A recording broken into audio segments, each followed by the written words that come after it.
Friends, we will have the next practical on precision rectifier. So this is the board of half wave precision rectifier. The supply plus minus 12 volt is given through this power supply.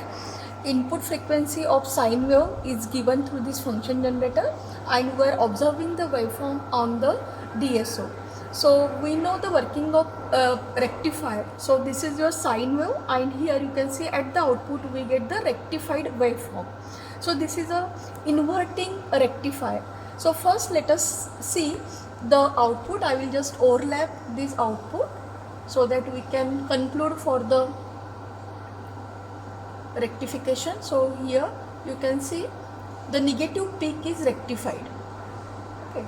So here this is the peak voltage. You can see that peak to peak voltage of channel 1 is 1.06 volt. That means approximately you can see that this is a 0.5 volt peak, and at the output I am getting peak to peak voltage of 1 volt. So here amplification as well as rectification is there. Rectification, you can see the negative peak is rectified and we are getting the gain of 2. Okay, so let me explain with the help of circuit diagram. So for the inverting half wave precision rectifier, now why the name precision? Because in normal rectifier we can amplify the voltage more than 0.6 volt, but if the input voltage is less than the forward bias voltage of diode, then we have to use the precision rectifier. So this is the circuit diagram of inverting half wave precision rectifier.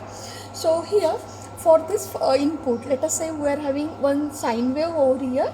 So for the positive peak, so when the positive peak is applied, that time this D1 becomes forward bias, D2 will become forward bias, and we get 0 voltage. And for the negative peak, what will happen for the negative peak?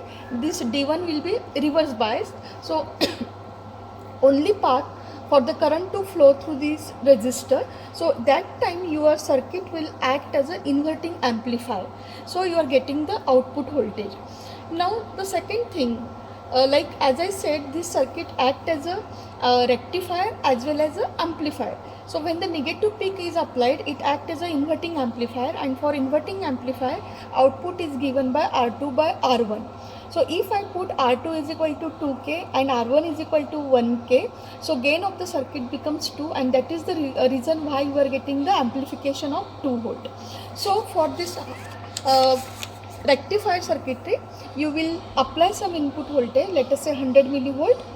So theoretical value will be 200 volt, and you have to observe the output voltage. So in our case, just now I have shown you here the input voltage is 0.5 volt, and we have observed the output voltage of 1 volt peak to peak. Stop.